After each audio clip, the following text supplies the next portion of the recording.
Boa noite a todos e a todas. O Fórum Inteligência, uma iniciativa da Insight Comunicações e do BRICS Policy Center, foi criado para pensar e explorar novas agendas e buscar soluções para os desafios contemporâneos. O Fórum pretende disseminar o debate não convencional das questões nacionais junto aos países emergentes e ser um canal ativo e singular junto aos países membros do BRICS, Rússia, Índia, China e África do Sul. Se dispõe a criar um locus de produção de conhecimento sediado no Rio de Janeiro, Caixa de Ressonância do Brasil. Um think tank alternativo não submetido a compromissos dogmáticos ou bandeiras esgotadas.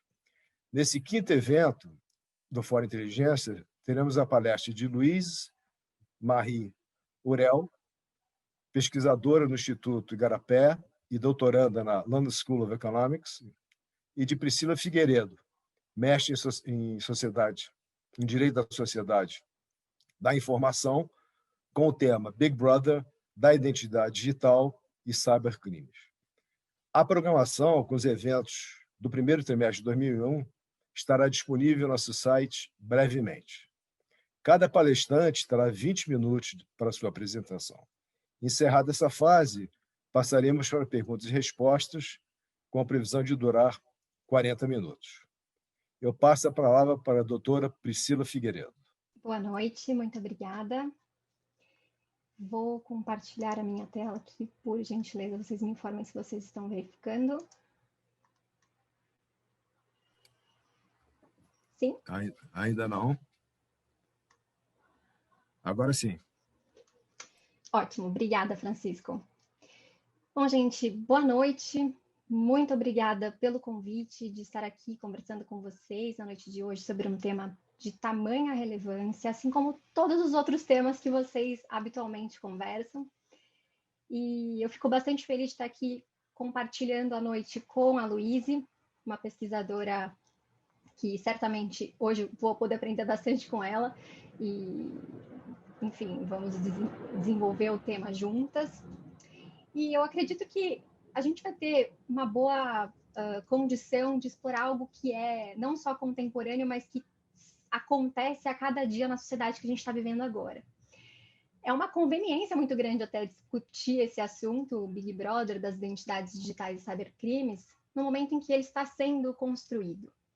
E eu digo isso porque o processo de digitalização de serviços e da vida no meio digital já era algo que estava acontecendo há alguns anos, há bastante tempo até, mas de certa forma foi, eu nem preciso dizer, empurrado pela pandemia do novo coronavírus.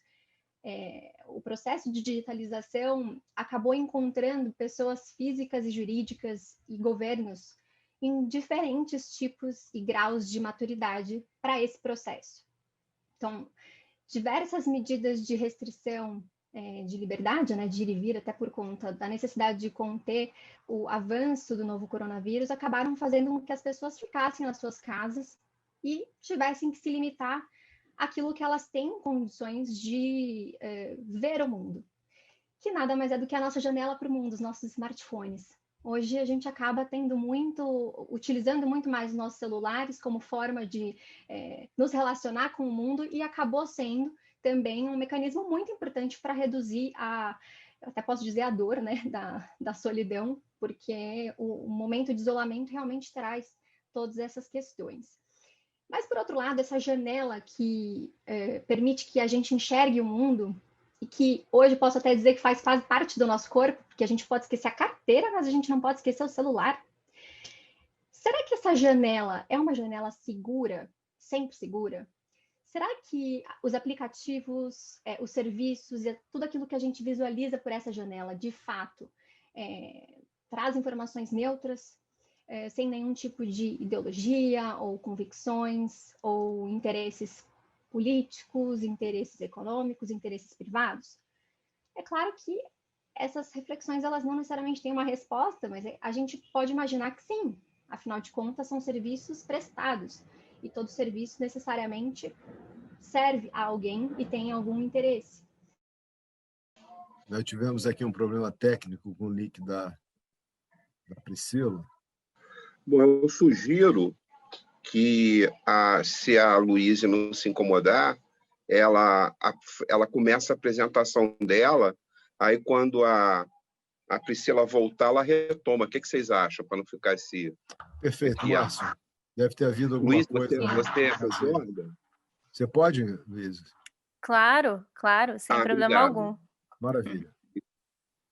Ok, então deixa eu compartilhar minha tela.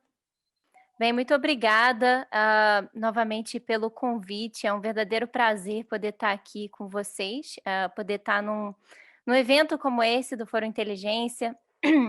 E agradeço especificamente a Insight Inteligência, o BRICS Policy Center e o querido professor Márcio Scalércio pelo convite, o Francisco também, e pela organização.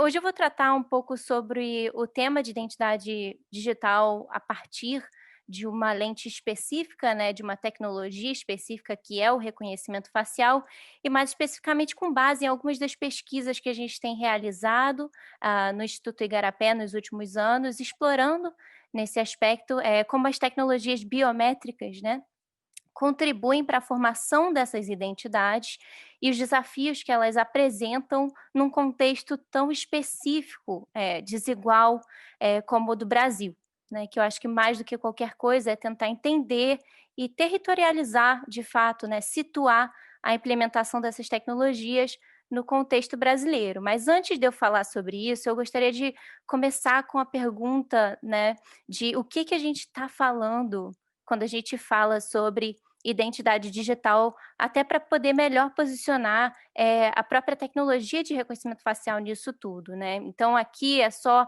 enfim, de nenhuma forma é exaustivo, né? Mas no nível mais básico, a identidade digital se refere à transformação, né? O que a Priscila já estava falando, se refere sobre essa transformação de dados pessoais num ambiente digitalizado, mas eu gostaria de trazer pelo menos 3 visões que a gente pode abordar a identidade digital enquanto um conceito, enquanto uma prática, né, nesse contexto digitalizado, nessa vida cada vez mais conectada, não só no contexto global, que foi impulsionado pela pandemia, mas também no contexto brasileiro, em que muitos desafios em termos de acesso à internet, acesso à tecnologia, permanecem extremamente evidentes, quiçá mais ainda agora no contexto do coronavírus. Então, em primeiro lugar, eu queria trazer, enfim, a gente tem uma visão estrutural, né, dessa identidade digital, no qual a identidade digital é um resultado dessa transformação da sociedade. A noção de identidade digital nesse contexto mais geral, né, essa visão mais holística da identidade digital está associada com processos que vão desde a digitalização de serviços até do governo e da democratização de acesso a tecnologias de comunicação e informação, né, como os smartphones, né, que a Priscila estava falando. E esses dados, por vezes, podem estar mais estruturados, outras vezes menos estruturados, mais estruturado porque você preencheu um formulário para acessar um determinado serviço, mas colocando nas palavras dos acadêmicos Victor Mayer Schomburger e Kenneth Cukier, que eu acho que são muito pertinentes, o livro deles de 2012 sobre Big Data, que eu super recomendo, ele fala que a transformação da nossa identidade para um ambiente digital é o resultado de processos de dataficação, ou seja, o resultado da transformação de elementos subjetivos e objetivos, e aí quando eu falo objetivo eu falo de nome, idade, bairro, rua, da sua identidade para um formato quantificável, né, para que possa ser analisado, armazenado, compartilhado. E a verdade é que a identidade digital, no lato sensu, se tornou uma moeda de troca, né?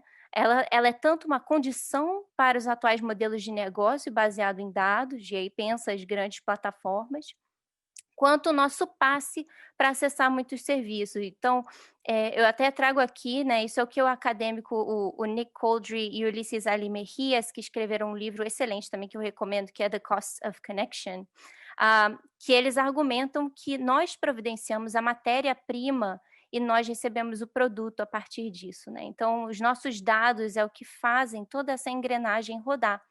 E é por meio dessas interações que a gente deixa rastros que são usados para nos identificar. Então, enfim, aí o coronavírus é uma forma de ampliar, né, esse processo de digitalização, mas também outras coisas como planos de zero rating, que são basicamente o seu plano de pacote de dados, você não precisa pagar para usar o WhatsApp, o Facebook, isso tudo acaba criando todo um mercado de dados aí e uma concentração em determinadas plataformas, né? E aí você pensa quando grande parte das classes D e E só o acesso à internet por meio de smartphones, aí você começa a ter uma visão sobre como essas identidades estão sendo formadas e quais são as condicionalidades para que elas sejam formadas, né? Então, concentrado mais em plataformas, eu acho que são todas questões para a gente pensar essa visão mais lato sensu, como eu falei, né? E, em segundo lugar, a gente tem a visão institucional, que, enfim, se a estrutural se referia a esses rastros de dados, né, formando a nossa identidade, ora mais estruturado, ora menos estruturado.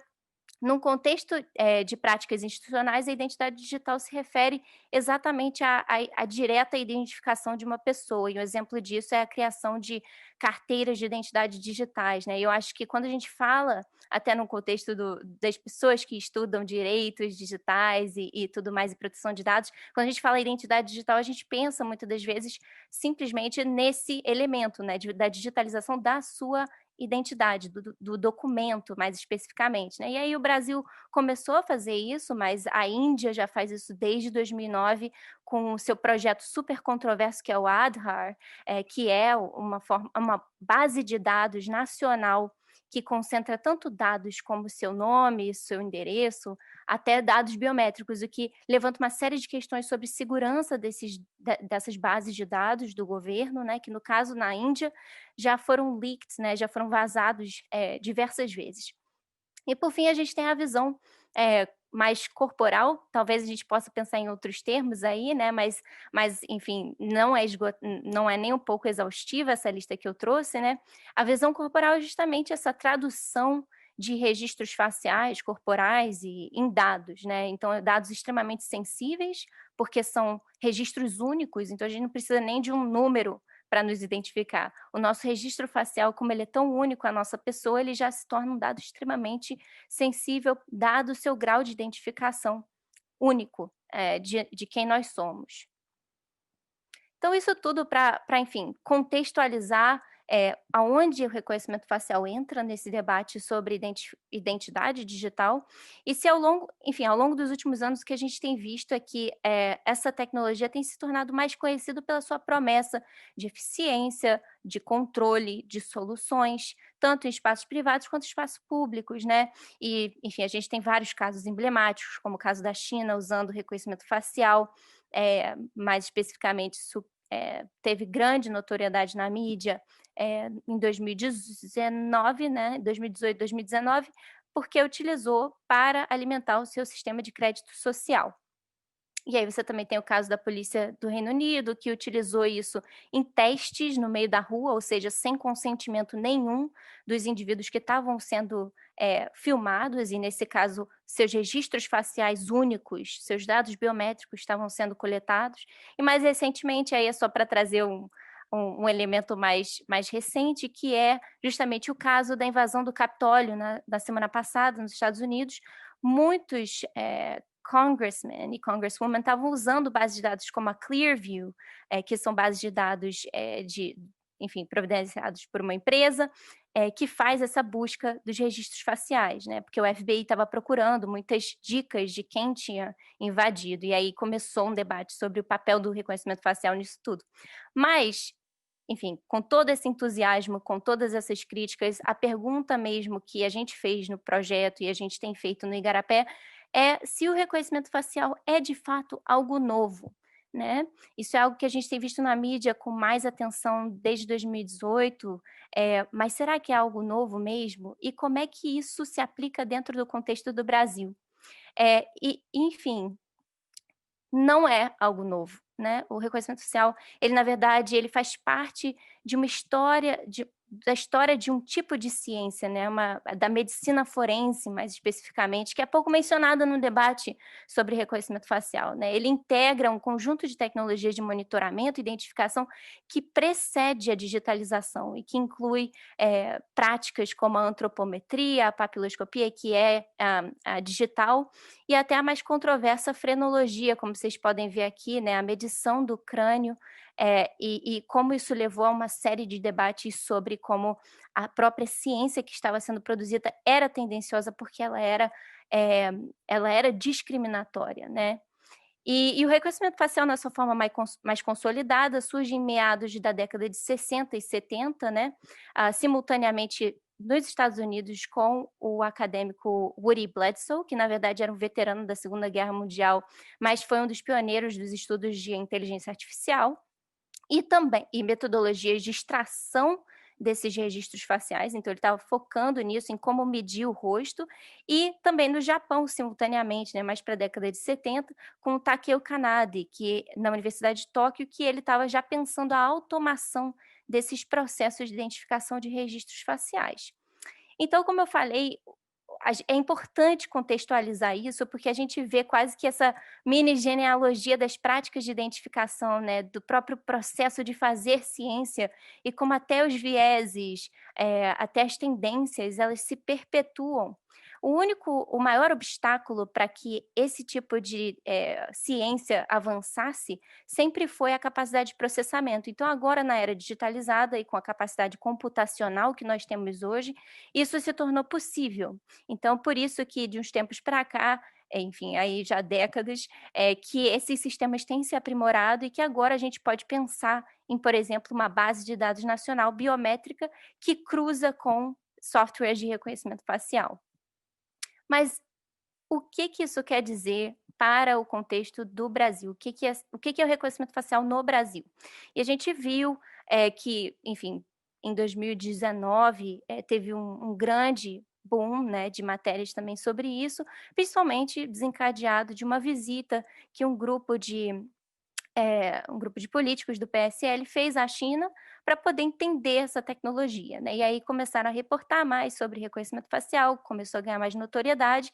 E tem o caso do metrô de São Paulo, que também e aí é no caso mais do setor privado, que a empresa Via 4 tinha implementado o reconhecimento facial sem o consentimento das pessoas, estava recolhendo os registros faciais e para poder fazer targeted advertising, né, para poder trazer a propaganda, né, personalizada para essas pessoas e identificando a classe, o gênero, e isso é bastante problemático quando você pensa um ambiente como o metrô, né? Então a gente não teve esse debate sobre o que é proporcional, o que é aplicável. Então, esse é meio que o contexto que a gente vê no Brasil, né? Então, também é problemático porque perpetua um paradoxo, né? A implementação dessas tecnologias perpetua um paradoxo de violência que a gente vê tão constantemente no Brasil, em cidades como Rio de Janeiro, por exemplo, né? Que o combate da violência e do crime nas partes da cidade que são de classe média e alta, elas são mediadas por essas tecnologias, como o reconhecimento facial, né? Então, a patrulha é muito menos invasiva, muito menos violenta, mas ela está lá para identificar. Mas quando você vê, né, essa topografia, né, essa quase que geografia de implementação de vigilância, a vigilância, de um lado, é muito mais mediada por tecnologias, e quando você vê em comunidades específicas, é muito mais corpórea, muito mais violenta, muito mais presente, né? Então, acho que isso é algo a se pensar também sobre quem está sendo identificado, como está sendo identificado e para qual propósito, e quem está sendo, de fato,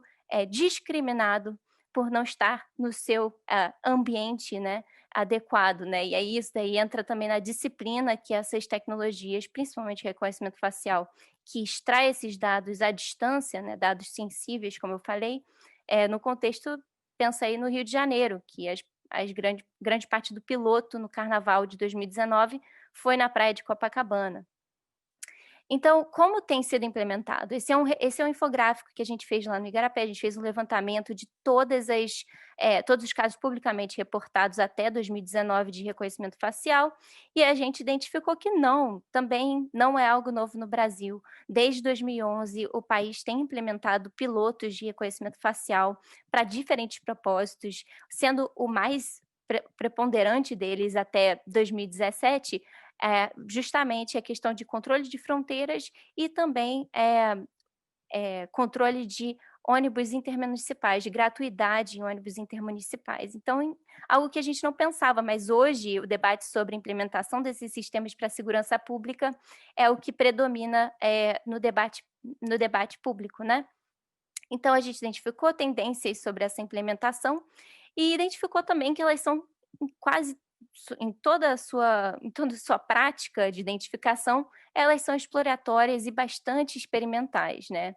E aí a gente teve 47 casos até 2019 de implementação, e até 2017, como eu falei, não tinha um enfoque nenhum em segurança pública, eram muito poucos os casos, né? Mas o que a gente vê também é que agora tem esse boom de utilização dessa tecnologia.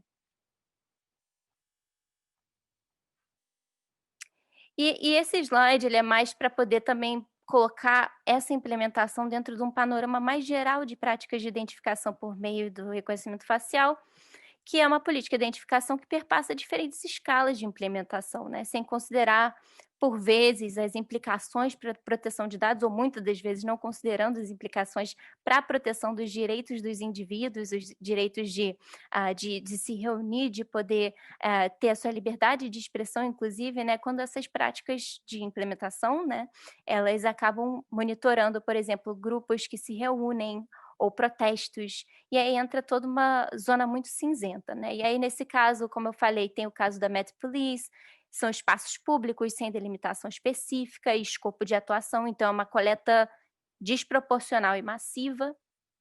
Você tem outros ambientes que são ambientes mais controlados, como o metrô, como o show da Taylor Swift, que foi também atingiu um noticiário internacional, né, que a Taylor Swift estava colocando reconhecimento facial no seu show para poder evitar qualquer problema de segurança. E aí outros espaços são muito mais controlados, que a gente já ouviu falar muito, que são lojas, shoppings, bancos, data centers, nos quais, enfim, você tem que ter um controle ainda maior, né? E essa é a escala de implementação de reconhecimento facial. Então, só para concluir, porque eu imagino também que eu já devo estar quase no final do meu tempo, a gente viu, né, que essas práticas de identificação e a própria genealogia do reconhecimento facial como uma prática de identificação, né, de identidade digital que integra esse corpo de ideias, né, e de diferentes formas de você ver a identificação, não é nova. Não é nova em termos históricos, não é nova em termos de implementação, não é nova no contexto brasileiro. Segundo ponto, o caráter exploratório dessas tecnologias, né? Mas a gente precisa continuar a falar sobre outras tecnologias biométricas também, que não só o reconhecimento facial, como a identificação de corpos, né? Esse daí já é um tipo de tecnologia que está sendo implementada por várias empresas, né? Que muitas das vezes são mais danosas e facilmente implementáveis. E o terceiro ponto, que eu acho que é o mais importante, é que a gente precisa estabelecer parâmetros, né? A nossa Lei Geral de Proteção de Dados, ela tem uma lacuna enorme no seu artigo 6º, que diz respeito à segurança pública, porque não se aplica a contextos de segurança pública, né? Então, como é que a gente garante a proteção dos dados? Por isso que agora, que está sendo debatido o anteprojeto de lei de proteção de dados, que foi submetido em novembro, para fins de segurança pública especificamente, vai ser um momento no qual a gente vai ter um debate público sobre isso, finalmente, né? E o anteprojeto tem um capítulo específico só para tecnologia de monitoramento e tratamento de dados de elevado risco. E o último ponto que eu vou fazer no que diz respeito a estabelecimento de parâmetros é também pensar em como a gente não só treina essas bases de dados para serem mais diversas, né? Ter mais diversidade de rosto nessas bases de dados, para você não identificar erroneamente, você não ter falso positivo, como foi o caso do Carnaval no Rio de Janeiro, porque essas tecnologias elas não são neutras, né? Elas perpetuam racismo estrutural. Então é aquela coisa, a identificação para quem, a quem está servindo, essas tecnologias estão servindo, né? E qual é a promessa? Será que ela está delivering? Será que ela está trazendo a resposta que ela promete, né? Que é, enfim, essas desigualdades que são perpetuadas, e aí, tanto no contexto racial, quanto no contexto, enfim, sociodemográfico, como eu falei, que são expressões de violência, de vigilância, que são muito específicas e que são setorializadas no ambiente de uma cidade. Então, eu gostaria de agradecer e também deixar aqui já a deixa, porque nós lançamos um report que foi específico sobre videomonitoramento, no qual a gente olhou para a cidade de Salvador, Rio de Janeiro e Campinas, olhando para reconhecimento facial, reconhecimento de placa e CCTVs, né? E também um outro report sobre regulação do reconhecimento facial no setor público, com benchmarks de diferentes países e como eles têm abordado isso. Muito obrigada e, enfim, animada para o debate. Muito obrigado, Luiz. A Priscila já vai retomar, teve um problema de pique de luz em Brasília e ela vai agora continuar com a sua palestra. Priscila, por favor. Oi, gente, me desculpem. Infelizmente, o meio digital tem dessas coisas, né? Mas eu estou conectada no 4G porque a luz já caiu mais uma vez. Então, se vocês verem apagar aqui, é porque aconteceu de novo. Mas vamos lá. Eu não sei até que parte vocês conseguiram me ouvir. Então, eu vou voltar um pouquinho para onde eu estava. Tudo bem? Luiz, obrigada por você ter iniciado. Até acho que foi ótimo que você começou a conversa, porque você tratou de temas que são muito complementares ao que eu vou tratar. Que, como eu estava dizendo antes de cair a minha luz, o tema ele é muito importante no momento que a gente vive, do Big Brother das identidades e dos cybercrimes, justamente porque nós fomos forçados a viver e conviver em casa, isolados por um período, né? E sabe-se lá por mais quanto tempo a gente vai acabar tendo que ficar até tudo se organizar. E isso acabou fazendo com que as pessoas, como a Luiz bem disse, que a maior parte da população é conectada nos smartphones, porque é o que a gente pode fazer para ver o mundo que a gente não está podendo viver na maior parte das pessoas, né? Então, seria essa nossa janela para o mundo, nenhum tipo de manipulação, as informações que a gente recebe ali não tem nenhum tipo de ideologia, política, econômica, social, qualquer que seja esse viés, elas seriam seguras? Então, são perguntas que a gente não necessariamente não tem como responder, até porque a gente sabe que o serviço de comunicação, os celulares, eles são todos produtos, então como produtos, e tudo aquilo que a gente coloca lá dentro também tem serviços, então tem empresas por trás, tem uma série de interesses, evidentemente, e aí a gente acaba ficando numa situação complexa, porque a gente não sabe hoje se existe a possibilidade de estarmos sendo observados. E, por conta disso, o tema, né, Big Brother, ele faz a remissão à obra de George Orwell, chama-se 1984, que falava do grande irmão. O grande irmão está de olho em você, um slogan que era espalhado por toda a cidade, por todos os lugares nesse livro, que é um romance, que é uma ficção, em que existia um partido totalitário que exercia seu poder mediante extrema vigilância, censura e manipulação. De que forma? A vigilância, as pessoas tinham dentro das suas casas dispositivos chamados teletelas, que eram uma forma desse partido, representado por esse grande irmão, que esse partido pudesse ver a privacidade delas. Então, que ele pudesse ver, ouvir e, de certa forma, até controlar o que as pessoas estavam dizendo. E também fazer uma certa lavagem cerebral, porque as pessoas do lado de dentro das suas casas também eram obrigadas a ouvir e assistir aquilo que o partido quisesse que elas ouvissem e pensassem e tudo mais. Qualquer pessoa que pensasse fora do partido, do que o partido decidia, era totalmente excluída, cancelada, apagada da existência dessa comunidade. Porque o grande irmão não só matava, no aspecto literal também, mas como apagava a existência dessas pessoas, manipulando o passado.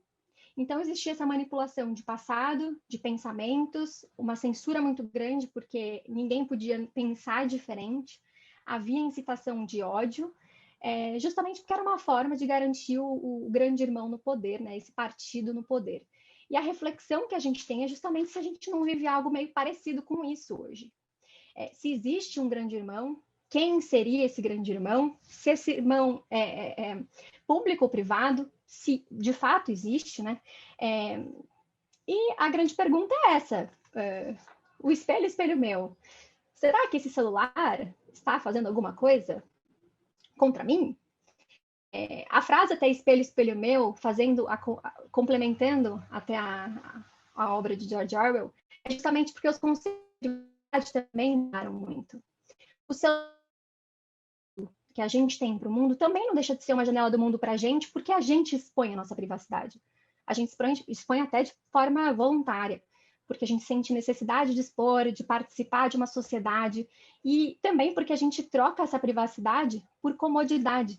Então, tem uma série de tecnologias usáveis que a gente acaba tendo, a gente pede para nossos assistentes pessoais fazerem coisas para a gente permite que elas entrem na nossa rotina, a gente até dorme com um relógio que mede nossa frequência cardíaca, sabe se a gente está precisando de alguma coisa. Então, assim, a gente permite isso. É uma forma de dividir a vida mais que privada, eu acho até que íntima, com essas, enfim, com essas empresas de direito privado, principalmente, que coletam essas informações, que são informações, algumas, inclusive, de foro tão íntimo como nem tanto a face e a impressão digital, porque elas são íntimas, mas eu acho que até mais. Íris, a questão do formato do corpo, que é o que a Luísa estava dizendo, que são coisas que a gente permite que essas empresas tenham acesso de forma até voluntária. O problema é que também pode acontecer de forma involuntária. Então, seria esse espelho meu, que é para até alimentar uma certa vaidade, um vício que a gente acaba tendo com as mídias sociais e tudo mais. Será que ele é meu mesmo? Será que eu estou controlando? Eu controlo porque eu pergunto e ele me responde realmente aquilo que eu perguntei? Será que a resposta sempre é neutra ou aquilo que eu pesquiso de fato não tem nenhum direcionamento? Ou aquilo que eu vejo nas mídias já não está formatado para mim? É óbvio que a gente sabe que é bem isso que está acontecendo mesmo. Existe uma personalização a partir do nosso comportamento, porque a gente permite e porque, evidentemente, também pode acontecer o inverso sem que a gente permita ou sem que a gente, de forma consciente, consinta com isso. E aí a gente traz algumas discussões mais na esfera do direito, né, que é importante trazer aqui para esse debate, de quem é esse grande irmão. Então, a gente tem um doutrinador italiano, Stefano Rodotà, que fala que vivemos numa sociedade de vigilância, e essa sociedade da vigilância, ela foi reforçada principalmente depois de 11 de setembro, quando o Estado também percebeu a necessidade de conhecer ainda mais o seu povo, para tentar reprimir e evitar situações como aconteceram. E é claro que pode ser que outros fatores tenham colaborado para isso, mas nesse momento começou-se a colecionar informações, dados pessoais aos montes. Já acontecia no passado, mas isso acabou se agravando não só no âmbito público, como também no privado, por conta até do boom das tecnologias e do acesso à tecnologia. E qual é o problema disso tudo?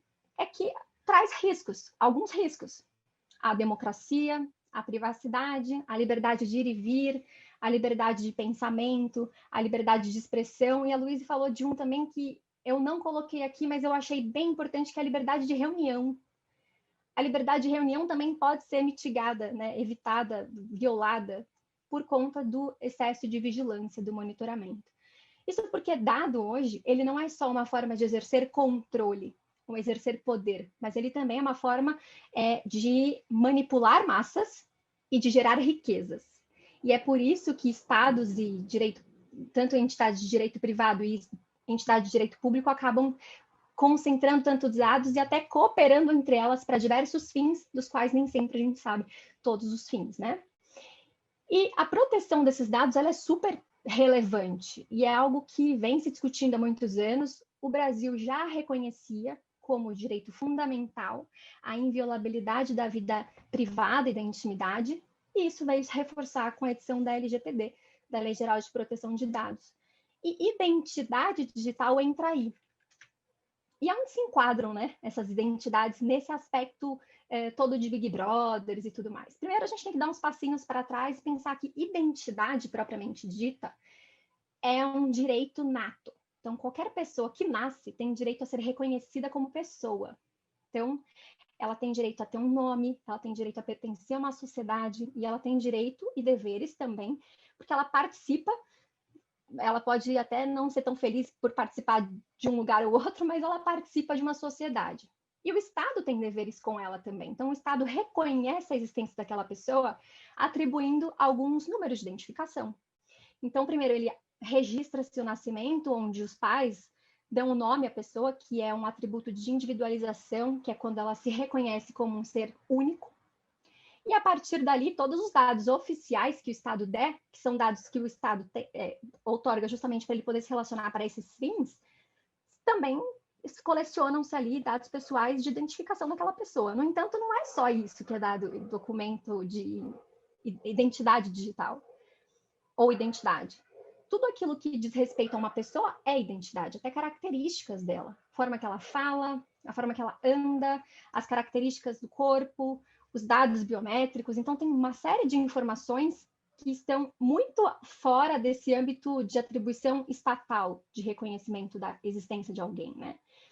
E, então, portanto, agora no meio digital a gente tem isso até mais evidente, porque a gente tem as identidades oficiais, até tem algumas que estão em processo de digitalização, e também temos as identidades privadas. Quantas vezes a gente acaba não utilizando logins automáticos que nos disponibilizam quando a gente baixa um novo aplicativo, a gente quer usar um serviço e você tem como não precisar preencher um cadastro. Você utiliza já um cadastro pronto. Ali também não deixa de ser uma identidade privada, e-mail eletrônico. Elas podem ser mais ou menos seguras, não importa necessariamente isso para fins de discussão, mas todas elas são formas de identificar. E isso vai de acordo com quem está se relacionando comigo, em acreditar no grau de confiabilidade daquela identificação, né? Mas é importante a gente ponderar, e até trouxe esse cartoon, porque ele é bem interessante, porque ele fala que na internet ninguém sabe que você é um cachorro. E é verdade, porque na internet as pessoas até acabam achando que elas são impunes, elas podem fazer o que quiser, é terra de ninguém. E as identidades têm muito a ver com isso, porque você pode dizer que é alguma pessoa e ser outra para diversos fins. Então, o relacionamento eletrônico e até o desenvolvimento econômico em meio eletrônico, ele depende muito de confiança.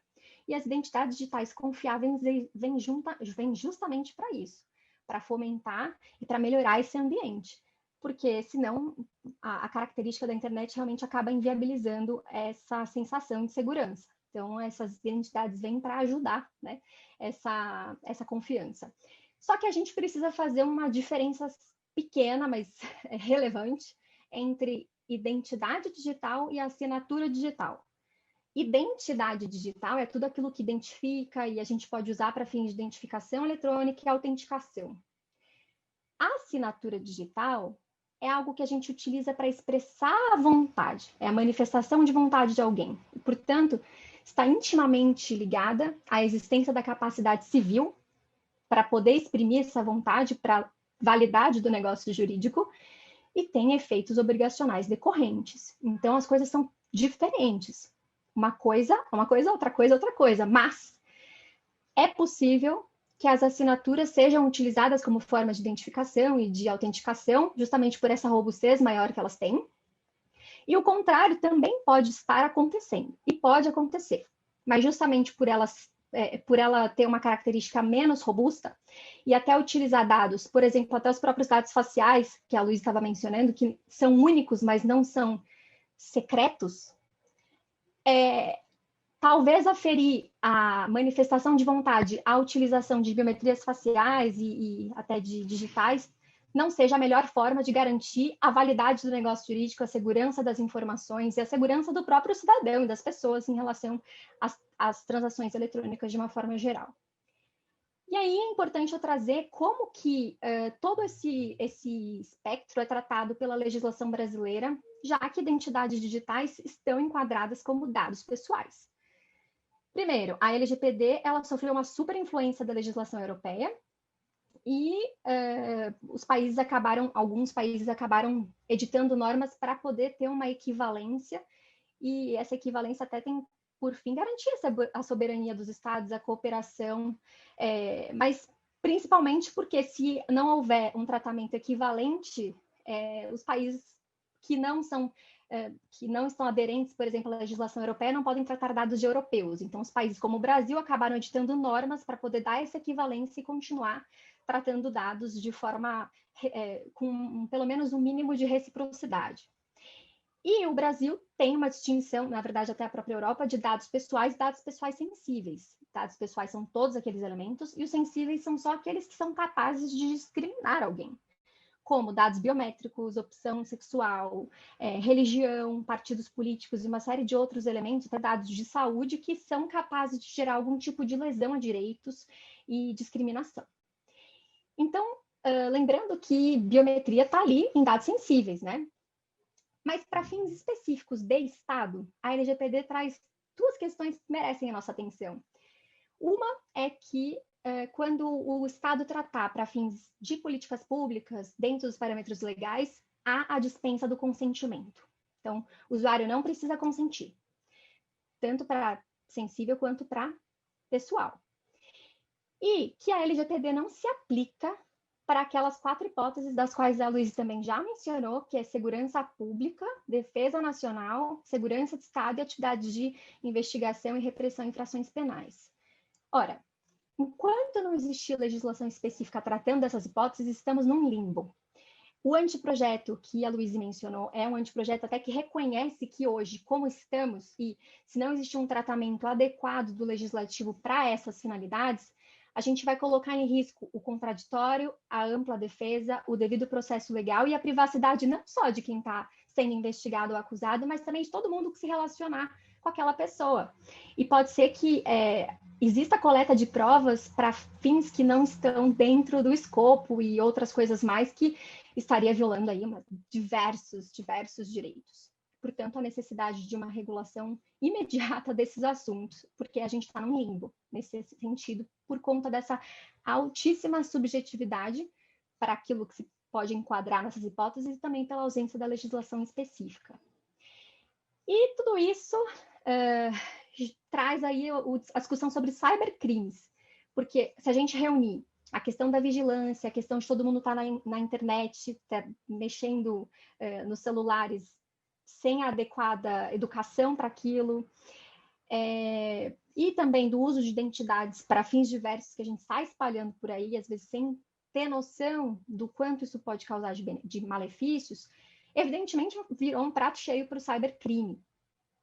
E tem um problema bastante grande relacionado a isso, porque o cybercriminoso, ele costuma ser uma pessoa bastante inteligente, especialista. Então, enquanto tem quem trabalhe para a segurança, tem quem trabalhe para desfazer, né, a segurança. E a pandemia potencializou todas essas ocorrências, é claro, mas somou-se, evidentemente, ao despreparo, não só do usuário, mas também da própria economia. Lembrando que a gente não tem só empresas grandes que têm capacidade potencial de investimento. Então, a gente tem que lembrar que tem um montão de gente vivendo no meio da crise e que está tendo que lidar com cyber riscos, com tratamento de dados e com a sobrevivência das empresas aí em meio a tantas dificuldades e até as imposições de restrição de funcionamento que estão sendo aplicadas em nível mundial. Mas no direito brasileiro, especificamente sobre crimes digitais, o que eu tenho para dizer para vocês é que hoje a gente tem algumas coisas já tratadas na legislação, ainda incipientes, e a gente tem um grande problema, problema não, mas é uma dificuldade, porque a gente não dá para antever os crimes, para poder sair tipificando tudo. Até porque os crimes acontecem a cada momento. Então, sendo o direito penal a última instância para tratar qualquer aspecto, é preciso mesmo que a gente olhe para as ocorrências, entenda a fragilidade, para então elevar aquela ação, aquela atitude ilícita, ou, enfim, aquele efeito ruim que aconteceu com uma ou com mais pessoas, para fins de serem tratados no âmbito do direito penal. Caso contrário, isso vai ter que ser tratado no âmbito da esfera da reparação civil. E hoje o uso indevido das identidades digitais, da forma que está a legislação, ela não alcança a magnitude do âmbito eletrônico. ela é muito restrita à época da cédula, para um saque ou alguma coisa que também, obviamente, tem efeitos ruins, mas que para o cybercrime e para a utilização em meio eletrônico, a potência é tão exponencial que o direito não conseguiu acompanhar ainda. Então, é um desafio e é importante. E o Brasil, ano passado, assinou a Convenção de Budapeste, que é uma convenção internacional. O Brasil foi convidado ano passado para tratar de cooperação internacional para a tipificação de crimes em meio eletrônico e principalmente para a produção de provas em cooperação com outros países, já que a gente está falando de cyberespaço, um espaço que não tem fronteiras e que muito dificilmente a gente tem como assegurar onde aconteceu o crime, né? E qual é a perspectiva e a prevenção, já indo para o final, que eu sei que meu tempo está no laço? Nos aspectos, a gente tem 2 aspectos para pensar dentro da questão da vigilância, das identidades, do cybercrime. No âmbito público, é importante o aprimoramento legislativo e o preenchimento de lacunas, certamente. Mas é mais importante ainda a educação e a conscientização das pessoas para a utilização desses ambientes e para entender, evidentemente, os riscos. É preciso haver diálogo, e especialmente com relação à ausência de limites para tratamento de dados pessoais pelo Estado, do porquê. Para que finalidade? A quem serve tratar tantos dados e dessa forma? E completando a frase da Luísa que ela comentou aqui sobre a zona cinzenta. Realmente é uma zona cinzenta, porque tudo cabe dentro de consecução pública, interesse público.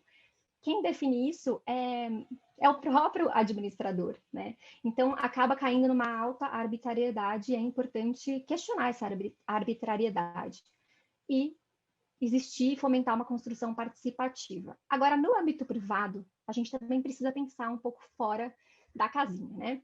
A gente tem que repensar a nossa postura na rede. Será que a gente não está alimentando demais grandes corporações, grandes empresas com informações muito sensíveis, que até podem ser utilizadas para fins que não são tão transparentes, ou até para fins que ilícitos, não diretamente por elas, mas por terceiros?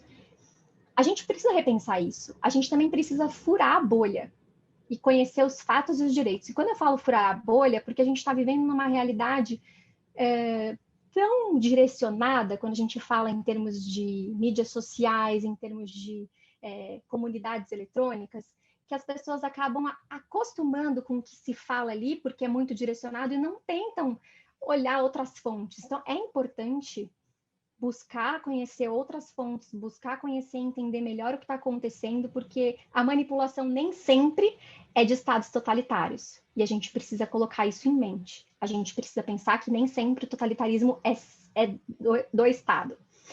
E revisitar e questionar os nossos relacionamentos com prestadores de serviços diversos, observar o que eles têm de práticas de tratamento de dados, de cibersegurança, até porque a gente também precisa entender mesmo para saber, puxa, acho que não está adequado, preciso trocar de serviço, e por aí vai, porque a gente precisa ser atendido, a gente precisa se sentir confortável, e talvez as pessoas não tenham consciência disso porque elas sequer leem termos de uso. E por fim, agir preventivamente. E tudo isso que eu falei é uma forma de agir preventivamente, porque esperar uma ação estatal talvez não seja adequado e talvez seja tarde demais. Quando a gente olhar, a gente já vai ter tantos direitos violados, e desde privacidade, claro, mas todos os outros os direitos e fundamentos da própria República, como a própria democracia. Então, é importante que a gente repense, que a gente fure a bolha e que a gente pense que estamos em construção. Então, na verdade, eu até penso que é em reconstrução, porque tanta coisa foi construída nos últimos anos que chegou o momento da gente reavaliar, olhar para esse fato social e criticar, buscar aprimorar aquilo que precisa ser aprimorado, entender as coisas como elas precisam ser entendidas para fins de tirar as vendas, das vendas que podem ter sido colocadas ou que a gente mesmo colocou. Enfim, a gente precisa mudar o momento que a gente vive, porque estamos inseridos num meio digital e muito dificilmente sairemos dele. Então, a gente precisa mudar a nossa postura e começa com a gente, né? Então, era isso. Eu queria agradecer, me colocar à disposição. De novo, peço desculpas pela minha luz, mas acho que agora ela ficou estável. Vou ficar aqui à disposição para as perguntas e tudo mais. Muito obrigada. Priscila, muito grato pela sua apresentação, das duas, foi muito interessante. E agora nós vamos começar a sessão de perguntas e respostas. E então, mais ou menos, a gente dividiu entre eu e o Márcio, cada um apresentar duas perguntas. A Priscila eu apresento e o Márcio para a Luiz. E tem várias perguntas chegando aqui da assistência que eu vou tentar dar uma organizada. Mas pegando o gancho da Priscila, no caso brasileiro, a identidade digital já está sendo estatizada pelo governo, e ao ser estatizada, ou seja, centralizada, o risco de hackeamento é proporcional? Olha, Francisco, eu penso que o Estado, ele sempre foi um reconhecedor de identidades, né? Então, em especial os estados federados, eles têm a atribuição de expedir RGs, de identificar as pessoas por lei. Existem outros documentos, evidentemente, com força de identificação, assim como os RGs, né? Inclusive com validade nacional, expedidos por outros órgãos, até da administração pública federal, que servem para identificação também, e que agora todos eles estão passando por um processo de digitalização. Então, eles já existiam, eles estão passando por um processo de digitalização. Eu penso que o risco, ele reside no momento em que o Estado passa a querer oferecer serviços que não são propriamente públicos e participar daquilo que o particular faz, que não é de interesse público. Em especial quando, mediante a utilização dessas identidades. Então, eu acho que o risco está mais aí do que, de fato, no fornecimento, porque o fornecimento já acontecia.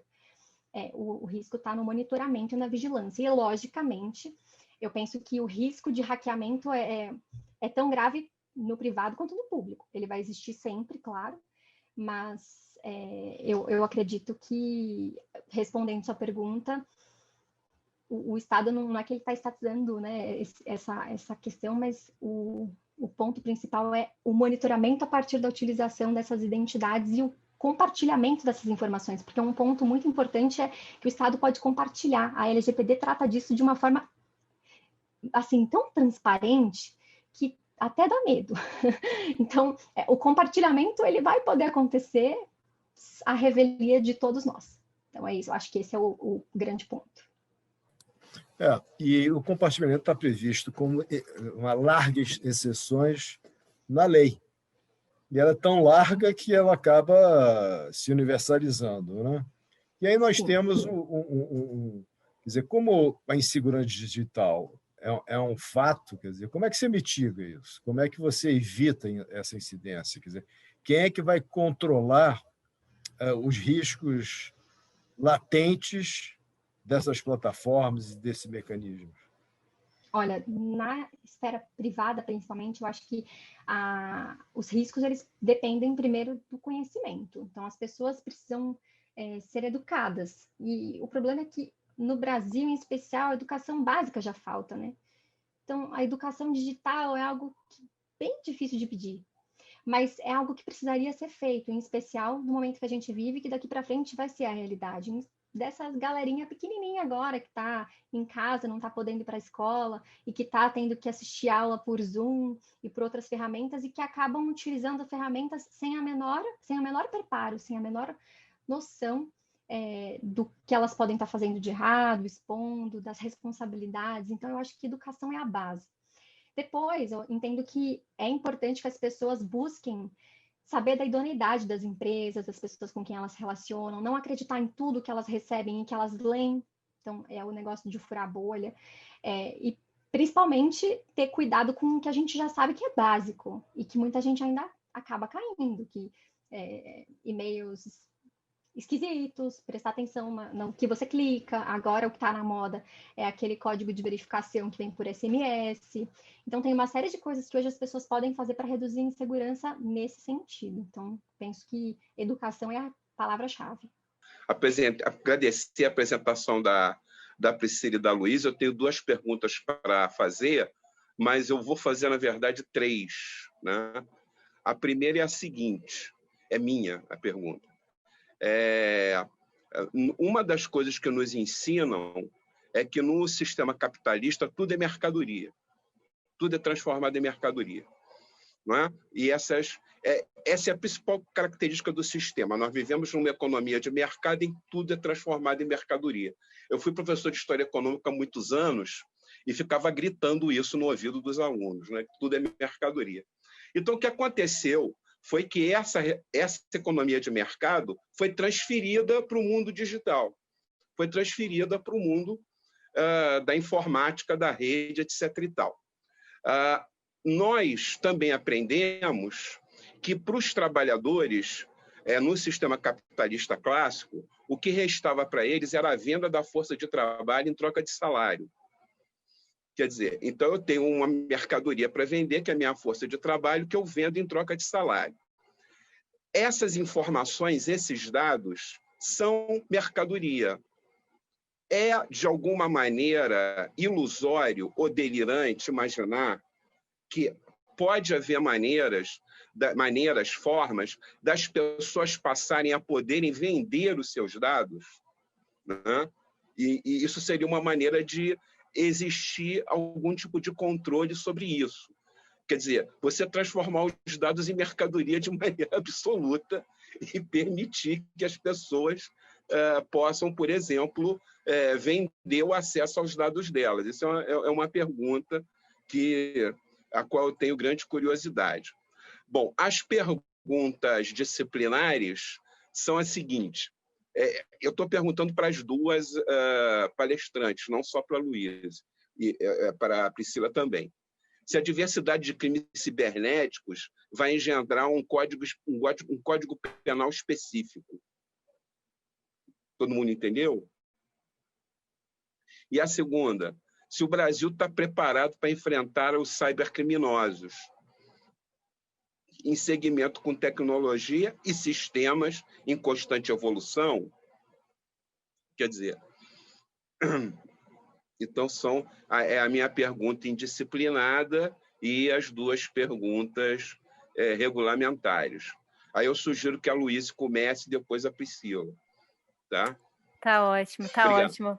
Super obrigada aí, Scalessio, pelas perguntas, né? Eu acho que, enfim, eu concordo com você quando você fala sobre essa transposição da lógica capitalista para o ambiente digital. Inclusive, isso é o que a Shoshana Zuboff fala no livro dela, né, que é Surveillance Capitalism, né, capitalismo de vigilância, que ela fala que, enfim, essas empresas que a gente vê, né, principalmente as big techs, elas basicamente desenvolveram o modelo de negócios dela com base nos nossos dados, né? A questão acho que tem duas dimensões aí para responder a sua pergunta. A primeira será que como é que eu posso dizer, que esse barco já foi embora, né? The ship has sailed, no sentido da gente poder tomar controle sobre esses dados e, no caso, a gente ter a agência de poder monetizar ou vender esses dados, né?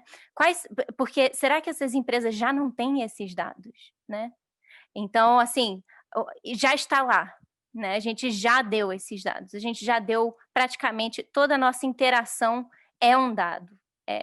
Existe inclusive, eu estava até pesquisando isso algumas semanas atrás, tem um produto da Amazon que é bastante assustador, até falei no seminário lá do Iris sobre isso, que é Amazon Halo, que é basicamente um tracker de saúde, né, que você coloca, não é que nem o Fitbit ou outros, porque ele, inclusive, te dá sugestões sobre como você deve falar com a outra pessoa, né? Então, assim, todo o seu dia sendo traduzido em dados, não? Aquela ideia de dataficação da nossa vida, né? Então, primeiro, the ship has sailed, eu acho que, assim, tem esse lado da resposta, né? Que será que a gente pode fazer isso, tendo em vista que a gente já está online, né? E quem não está online, será que vai ter a consciência de poder ter controle sobre os seus dados? Porque hoje os mecanismos são muito poucos.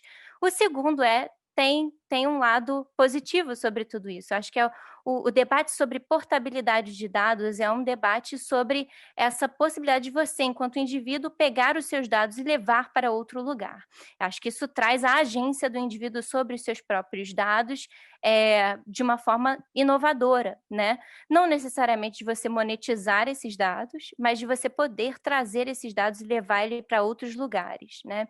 Hoje, por exemplo, uma das coisas que você pode falar é que quando você entra no Facebook ou qualquer outra plataforma, você pode pedir para eles te mandarem tudo o que eles coletaram sobre você. Claro que é bem limitado, porque você não sabe todas as análises comportamentais que são feitas em cima disso, mas você tem acesso a esses dados. Então, eu acho que em termos de o que eles chamam de data ownership, acho que existe uma possibilidade. Em termos de você monetizar o seu próprio dado, acho difícil até em termos dessa concorrência com essas empresas que já estão fazendo isso, que já têm uma grande base de dados. Agora, você quer que eu já vá para as outras perguntas ou a gente faz um vai e volta? O que vocês acham? Eu respondo tudo? Tá bom, então vamos nessa. Isso, por favor. Tá, então, a sua segunda pergunta foi se a gente vai precisar de ou vai levar um código penal, né, à existência de crimes cibernéticos. Para ser bem sincera, eu não sei. O que eu sei é que hoje o que a gente tem são várias leis no mundo inteiro, né, voltadas para a tipificação desses crimes, né? No Brasil, a gente tem a Lei Carolina Dickmann, que inclusive eu acho que o que pode acontecer é ela ser atualizada. A gente tem agora, inclusive, com a Estratégia Nacional de Segurança Cibernética, que foi lançada em fevereiro de 2020, você tem a previsão ali de uma lei específica para a segurança cibernética. Agora, o que isso vai ser, a gente não sabe, mas o que eu sei é que eu acho que a tendência é, de fato, de você procurar tipificar mais esses crimes, uma vez que o próprio cenário, o panorama de ameaças muda constantemente, né? Então, a Lei Carolina Dickmann, que eu acho que, se eu não me engano, foi em 2012, ou por aí, ou 2013, 2012, 2013, ela já é bem datada, né? Então, você também tem o pessoal, por exemplo, do Ministério Público Federal, falando que não é o suficiente para lidar com as práticas vigentes em termos de crimes sendo cometidos. E aí, até uma discussão que teve recentemente foi a discussão do projeto de lei sobre fake news, né? Que uma das coisas que se falou, alguns enfim, até dos drafts, né? Dos rascunhos, né? Estavam propondo até uma questão mais criminal, né? De você poder identificar a pessoa que estava disseminando uma certa informação e isso ser tipificado enquanto um crime. Você financiar esse tipo de disseminação de desinformação como uma tipificação de um crime, né? Então, assim, eu acho que a gente, a partir dessas práticas, a gente vai aprimorando, mas também trazendo muito cautela sobre esse arcabouço do que crimes cibernéticos significam dentro da nossa realidade no Brasil. E eu acho que, por último, né, você pode repetir a sua última pergunta? Nós estamos preparados para enfrentar os cybercriminosos em um segmento com tecnologia e sistemas em constante evolução. Deu para ouvir? Deu para ouvir. Se nós estamos preparados. Minha resposta curta é que não, nós não estamos preparados para lidar com os crimes cibernéticos. Eu acho que, sim, temos que reconhecer que a Polícia Federal ela é muito capacitada no que diz respeito a combates a crimes e em cooperação internacional também, principalmente com o Europol, o Interpol. O Brasil é reconhecido internacionalmente por esse tipo de ação. Então, em termos de operações estratégicas e táticas, existe aí um know-how, existe uma experiência do Brasil especificamente, mas em termos de sociedade, de visão estratégica sobre segurança, que tem que ser transversal, não tem como você simplesmente tapar um buraco que é ali, enfim, uma pessoa cometeu um crime, né, ou vazou dados, né? Como a gente viu no caso do STJ, né, que foi hackeado, que foi o maior hack do Brasil, da história do Brasil até hoje, que basicamente foi um ransomware que simplesmente paralisou o acesso, enfim, possibilitou o acesso a todas as bases de dados e os backups do STJ, ficou evidente que não é uma questão só dos criminosos, é uma questão da gente, enquanto sociedade, estar preparado, as instituições democráticas, as nossas instituições da administração pública federal estarem preparadas e conscientes. Não é depois disso que você vai estabelecer um comitê específico para lidar com incidentes cibernéticos, é antes disso. Então, por isso que eu acho que minha resposta curta, e eu poderia falar muita coisa sobre isso, é que não estamos preparados ainda. Bom, acho que agora é minha vez, né? Priscila, por favor. Bom, com relação à pergunta se as pessoas vão poder vender seus dados, Eu concordo com a Luísa. Eu acho que é bem complexo afirmar que as pessoas não, que elas têm coisas que ninguém sabe ainda, né? A não ser que aquilo seja muito íntimo, claro. Mas qual é o interesse também em ter esse tipo de informação para sair tendo valor monetário, né? Então, eu não sei se é possível. O ponto que eu fico intrigada é com relação hoje você já tem a possibilidade de saber quem tem seus dados pessoais, quais são esses dados, porque a legislação já diz dessa forma, mas no mundo inteiro, como é que você vai sair mandando e-mails, entrando em sites para saber quem é que tem suas informações? Então, eu acho que isso é algo que a gente perdeu o controle. E justamente por termos perdido o controle, por essas informações poderem ser utilizadas por os mais diversos fins, é importante que o cidadão valorize sua identidade, identidades digitais seguras, que eles busquem proteger a sua identidade, que utilizem aquelas que tragam maior segurança, principalmente por não saber o quão pulverizadas estão essas informações e para que finalidades elas podem ser utilizadas. Então, eu acho que esse é um ponto.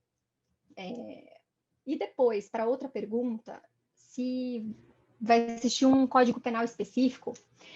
Existe um projeto de lei, né, um anteprojeto de código penal, eu vou falar em termos legislativos, que é algo que está se discutindo há muitos anos, e tem uma série de aspectos que sempre travam, justamente por serem vários interesses aí, né? Não só interesses políticos, legislativos, de direito, mas tem uma série de discussões, porque o direito penal, ele tem que ser a última instância mesmo, é a última ratio. Então, para você criminalizar algo, tem que ser um bem jurídico altamente relevante para a sociedade. Aquilo tem que ter um potencial lesivo muito grande. E, do ponto de vista dos crimes cibernéticos, já que eles estão acontecendo e acontecem a cada segundo, ter uma previsibilidade para um novo código penal apenas para esse tipo de crimes, eu acho um tanto quanto complicado. O que pode acontecer realmente edições de leis esparsas, como já acontece hoje, ou até remendos ao código que a gente já tem, mas prever novos crimes antes deles acontecerem, até entender melhor como que eles podem acontecer, porque tem um ponto que é importante a gente ponderar, que o direito brasileiro trata sobre a questão da tipicidade. Se o ato ilícito cometido não se enquadrar perfeitamente no tipo penal, não é crime. Então, até aquela lei Carolina Dickmann mencionada, tem a questão da invasão de dispositivos cibernéticos, que fala sobre a necessidade de que exista a violação de dispositivo de segurança. Então, se alguém invadiu um dispositivo, mas não tinha um dispositivo de segurança, não é crime. Então, veja, é muito complexo. O legislar, às vezes, deixa esses pedacinhos em branco e essas lacunas precisam ser preenchidas. Certamente precisam ser preenchidas. E, por fim, se o Brasil está preparado para os cybercriminosos, penso que não também. Eu acho que a gente tem muito que aprender e, para isso, a gente precisa ter investimento em pesquisa, a gente tem que desenvolver academicamente, pensar em termos também de proteção de direitos, pensar na formatação, isso nos aspectos jurídicos dessa formatação. E também tem um ponto que é interessante pensar do cybercrime, que com o Brasil, assim que for ratificado pelo Congresso, se for, né, a Convenção de Budapeste for ratificada, o Brasil, nessa questão de colaboração, vai acabar ganhando muito, vai possibilitar uma série de situações. Porém, tem alguns pontos que a gente precisa ter muita atenção. Tem um artigo na Convenção que fala sobre os provedores de serviços privados fornecerem informações de identidade dos seus usuários, tudo que tiver. Não só registros, com exceção de comunicação, porque aí comunicação eles tiraram dali, porque aí tem um item só para falar de comunicação, mas então tudo que você identificar alguém para fins de persecução criminal na esfera da colaboração internacional, e se o Brasil de fato vier a tratar desse assunto na legislação, é um ponto altamente sensível, porque não só a iniciativa privada vai ter que colaborar, porque é um ter que, não é um pode, e também o Estado detendo tantas informações, que é um ponto que a gente mencionou mais lá no começo, do Estado, das perguntas, do Estado participar do dia a dia. Então, se ele vai participar do dia a dia, fazendo a intervenção do uso das assinaturas, das identidades, que seja, das transações, então ele mesmo já é o próprio fornecedor da informação. Então, ele é quem julga, ele é quem legisla e ele é quem aplica a lei. Então, é algo que a gente vai precisar pensar melhor, e eu acho que o ambiente que a gente tem aqui é um ambiente ótimo para isso. Maravilha. Muito obrigado.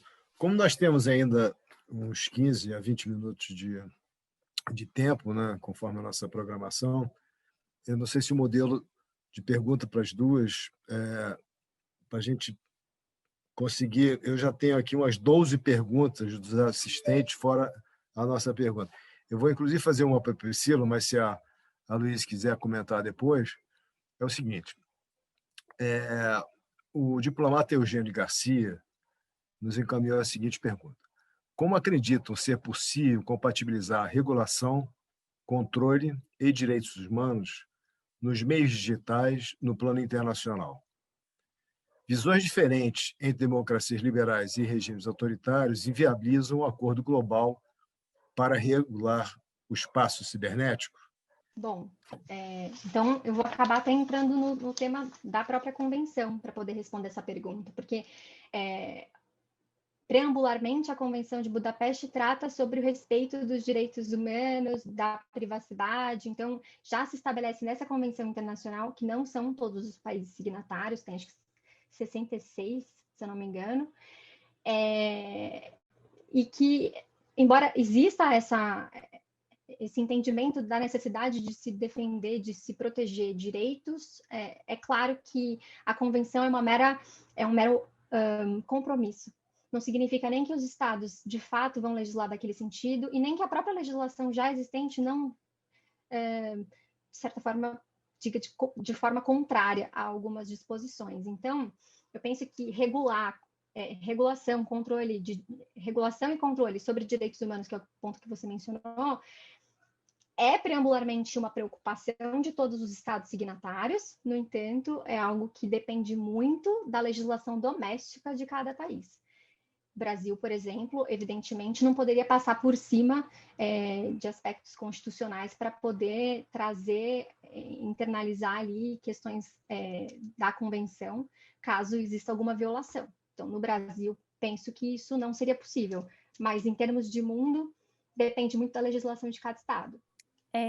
Só também para trazer um ponto em relação a essa pergunta. Obrigada, Eugênio, pela pergunta.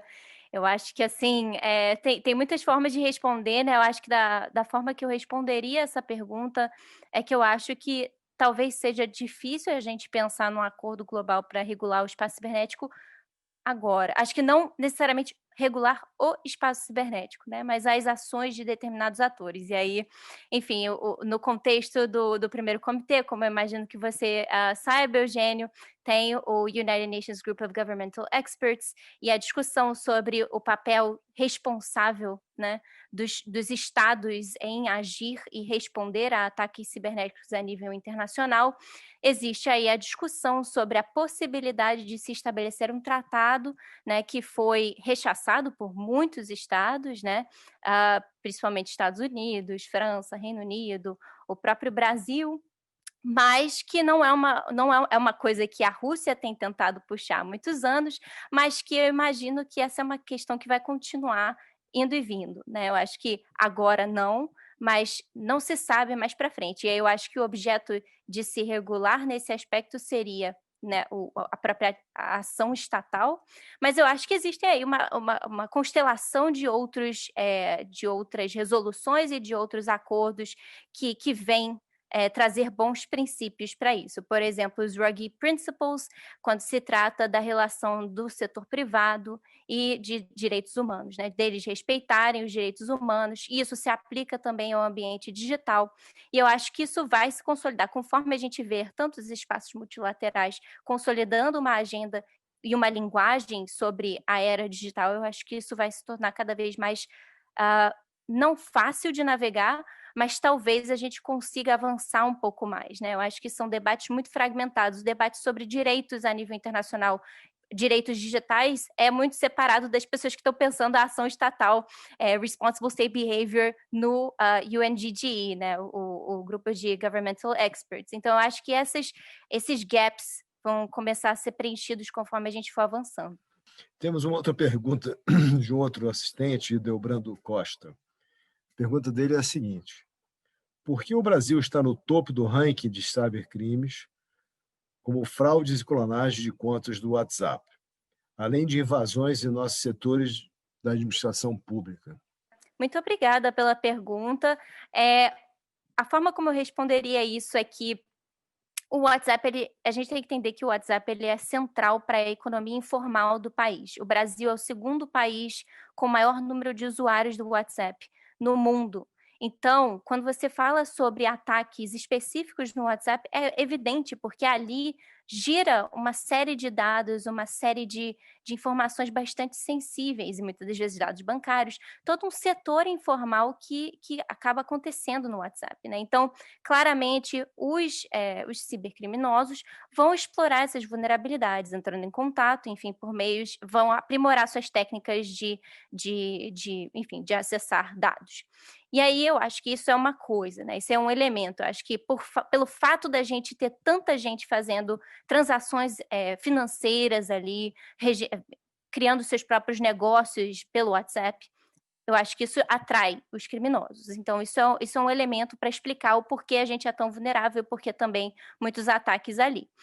Por outro lado, quando se trata da administração pública federal, eu acho que é a criação de uma cultura sobre segurança cibernética a nível nacional que está sendo construída. Infelizmente, a gente tem aprendido por meio de ataques, né? Eu espero que não seja o caso da gente ter mais um ataque como foi o do STJ, mas, enfim, se for o caso, é assim que a gente vai aprender para poder desenvolver não só mecanismos a nível estratégico, ou seja, não só a Estratégia Nacional de Segurança Cibernética, ou, enfim, fortalecimento da educação desses próprios setores e dos próprios, vamos pensar aí, né, os formuladores de política entenderem melhor o que a segurança de fato significa e por que ela é importante, né? Acaba que a gente só aprende isso quando a gente enfrenta os desafios. Então, a nível da administração pública federal, acho que aí tem uma lacuna que está sendo preenchida, mas ainda é bem difícil, porque você tentar explicar para um ministro, muitas das vezes, se ele não sofre ou se ele não entende, ele acha que, enfim, é difícil entender as tecnicidades. Então, você precisa de um centro de resposta a incidentes para poder fazer a parte operacional, você precisa de uma política, você precisa de um comitê, muitas das vezes, para poder conversar isso de uma forma mais multissetorial e até entre a administração pública federal. E quem tem feito essa coordenação, ou que tem se posicionado para fazer essa coordenação entre diferentes partes da administração pública federal, é o Departamento de Segurança da Informação do GSI, né, do Gabinete de Segurança Institucional. E que, enfim, agora a gente vai ver ele na Estratégia Nacional de Segurança Cibernética, ele se coloca como o ator para fazer essa coordenação. Agora, se vai ter a capacidade para poder fazer isso a longo prazo, é o que a gente terá que ver se isso vai resultar, de fato, numa melhora nos mecanismos, tanto técnicos quanto estratégicos, para a gente poder enfrentar esses desafios. Francisco, vou ter que te pedir desculpa, mas a resposta da Luísa é irretocável. Eu não tenho Maravilha. nem complementar. Não, vamos em frente. Mas aí, Luiz, qual é o papel da Autoridade Nacional dentro da Lei Geral? Porque, a rigor, nós temos um arcabouço institucional que transfere para uma nova estrutura chamada Autoridade Nacional a competência para fazer esse acompanhamento e fiscalização. Quer dizer, por que isso foi acabar na GSI? Eu acho que a gente tem duas coisas aqui. Eu acho que a Priscila, como boa jurista, acho que ela também pode falar com bastante propriedade sobre isso, que a Autoridade Nacional tem a Autoridade Nacional de Proteção de Dados, que foi estabelecida a partir da Lei Geral de Proteção de Dados, que é diferente, né, do papel do GSI nesse caso, né?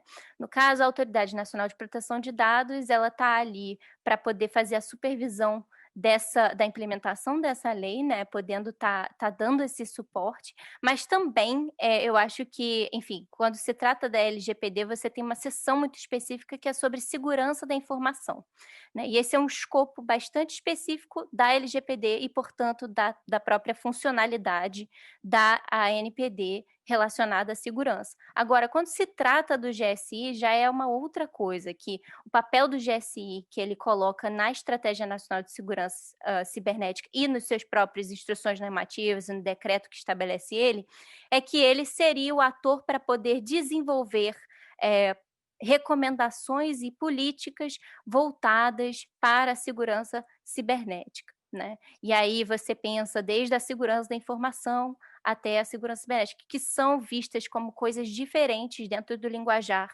da próprio GSI, né? Então, nesse caso, o GSI ele está ali para fazer isso e para fazer essa coordenação entre os setores. Por exemplo, uma especificação da própria CIBER, né? Estratégia Nacional de Segurança Cibernética, é que o GSI possa ser o órgão central para isso e que a gente desenvolva um modelo centralizado de segurança cibernética a nível nacional. E que a gente vai ter um conselho multissetorial que vai poder ajudar ou trazer recomendações para essas relações do GSI, como ele faz essa coordenação. Então, eu acho que tem muita coisa para ser desenvolvida ainda, mas essa é a diferença entre a ANPD e o próprio GSI. Isso. E aí, complementarmente, embora não precise complementar, no caso da ANPD, a gente tem que lembrar que ela se aplica no âmbito público e privado, mas ela é muito específica em âmbito nacional, né? Agora, o e-cyber e a própria política do GSI, ela é no âmbito da administração pública federal, para fins de segurança do Estado. Então, ela tem um escopo diferente e ela visa a colaboração, inclusive, dos privados também para isso. Mas ela tem um escopo diferente. O escopo dela é visando a segurança nacional e visando pela preservação de infraestruturas críticas, das quais as próprias infraestruturas de reconhecimento de pessoas, de assinaturas, são consideradas infraestruturas críticas pelo cyber. Perfeito, obrigado. Márcio, estou vendo que você está ansioso para fazer uma pergunta. A palavra está contigo. Mas liga o microfone, por favor. Liguei já. Eu tenho uma curiosidade, Priscila e Luiz. É o seguinte, o hacker, o sujeito que invade, o sujeito que faz esse tipo de ação. Houve tempo em que o hacker podia ser um sujeito que aprendia sozinho esses processos. Lá nos anos 90, às vezes o sujeito era mau aluno, mas ele se tornava um expert em computador, ele era atraído frequentemente por games de computador, etc. e tal, e acabava desenvolvendo um talento dentro de uma espécie de autodidatismo e muito saco para ler manual. Porque tem uma linguagem de manual que é mais ou menos produzida pelo sujeito que escreve de modo pior no mundo. Aí ele faz o manual, né? Mas o hacker é aquele cara que lê o manual linha por linha. Hoje em dia, pode-se dizer que a persona desse hacker é mais sofisticada, precisa de um preparo e de um processo educacional mais apurado, ou continua havendo ainda esse... Eu não sei se vocês têm conhecimento para isso, para opinar sobre essa questão do que é a persona do hacker, né? Olha, eu tenho dados até não tão recentes, mas do Comitê Gestor da Internet, tratando sobre qual é normalmente o que motiva um hacker, né? E são alguns pontos que eles colocam, a demonstração de poder. Então, essa é uma forma de motivar, e aí isso acho que pode ser desde pessoas muito jovens a pessoas mais velhas. Prestígio, motivações financeiras, motivações ideológicas e motivações comerciais. Então, eu acho que não é nem tanto o perfil do hacker, mas é muito mais a motivação do hacker para praticar crimes. E eu penso que a principal motivação em especial no Brasil é a falsa sensação de impunidade. E eu digo falsa porque não é que não exista a possibilidade de ele vir a ser, pelo menos, condenado à reparação de danos, porque isso existe. Mas a falsa sensação de que a internet é terra de ninguém talvez seja uma grande motivação para o cybercriminoso. E, obviamente, como você colocou, ele vai se especializando, então aí ele vai conhecendo também, na medida que a legislação avança, aonde ele também tem que mudar para não ser pego, né? Então, é o que eu teria para colaborar. Só desenvolvendo essa pergunta do Márcio, é verdade que os hackers estão começando a trabalhar em regime de colaboração, quer dizer, cada um sendo mais capaz numa vertente do que o outro, e eles estão se agrupando em torno de operações? Sim, com certeza eu acho que isso é uma prática, essas comunidades de hackers, né? Esses grupos que são formados, e aí você pensa não só Anonymous, mas muitos outros, né?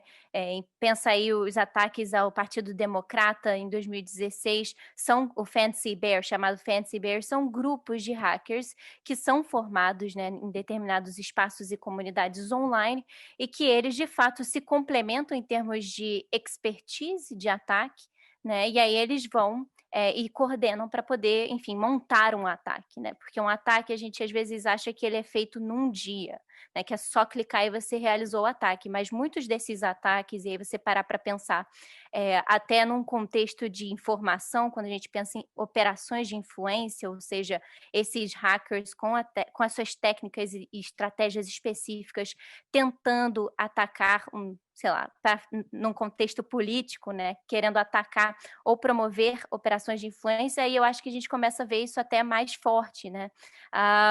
E eu acho que também no que o Scalessio falou, eu só iria complementar que existe uma grande profissionalização da área de segurança cibernética nos últimos anos. Acho que a noção de script kiddies, né, da década de 90, das crianças que era só ler um manual e você fazia o hack, acho que permanece, assim, é muito fácil você fazer um ataque. Eu acho que uma vez eu fiz um curso de Information Security, eu não sou técnica de forma alguma, mas só de eu poder entender o que é um ataque na prática é muito mundano. Então, assim, eu diria que é relativamente fácil de você realizar um ataque, mas de você ter um grau de sofisticação que você consegue ter um dano, ou você consegue, enfim, aí entre as motivações que a Priscila falou, né, de reputação, de você poder tirar uma página do governo do ar, entendeu? E aí você poder se vangloriar em cima disso, acho que aí entra todo um skill set muito mais aprofundado, né? Mas de qualquer forma, e aí depende da segurança também do governo, mas enfim, acho que de qualquer forma existe essa profissionalização até no lado da defesa, né? Das pessoas que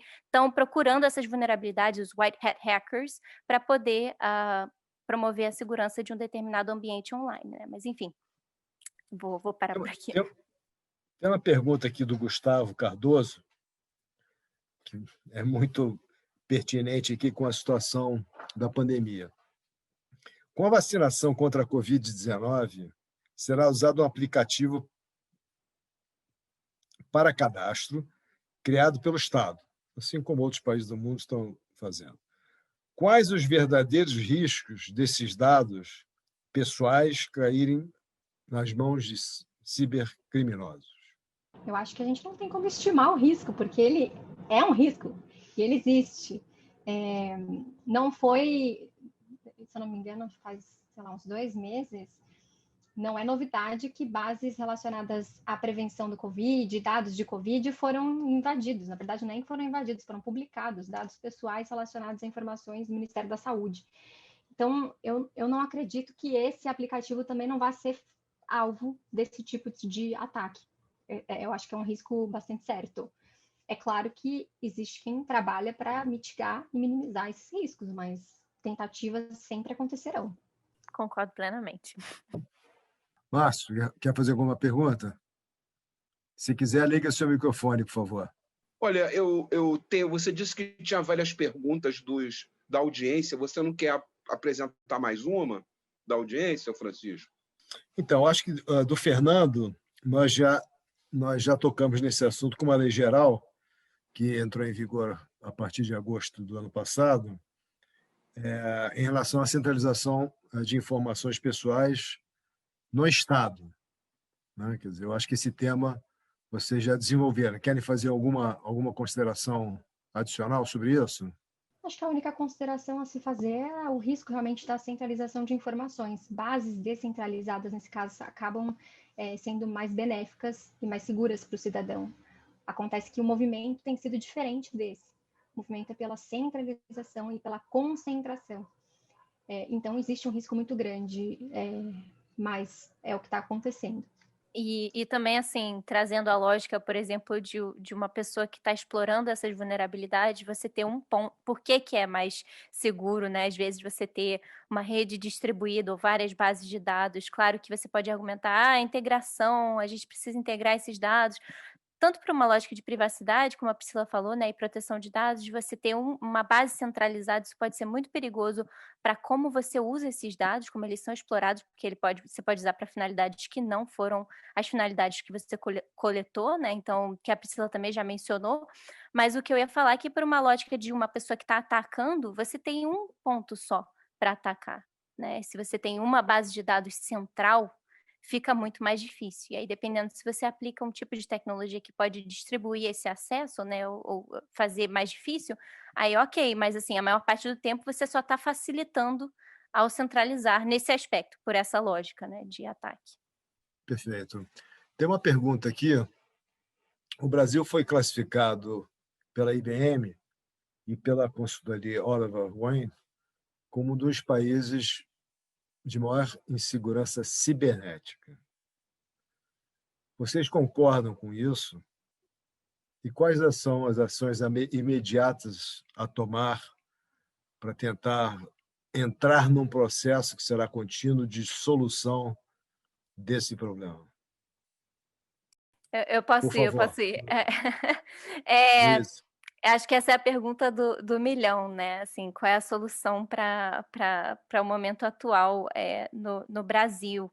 Eu acho que, enfim, eu volto à tecla da educação. Eu acho que é importante não só a educação, eu acho que é importante você ter cursos em universidades que tratam sobre esses temas. Eu acho que é importante estabelecer um currículo específico para esse tipo de profissão e também para, enfim, para a gente poder começar a pensar a segurança até de uma forma bastante interdisciplinar, né? E aí vai não só na parte de ciência da computação, muitas das vezes, né? Que eu acho que é o primeiro lugar que você pensa quando você fala sobre segurança cibernética, mas de você pensar de fato que você precisa falar sobre isso num, por exemplo, curso de relações internacionais ou curso de, sei lá, ciência política, sociologia, porque a gente precisa pensar o que a segurança num contexto digitalizado significa.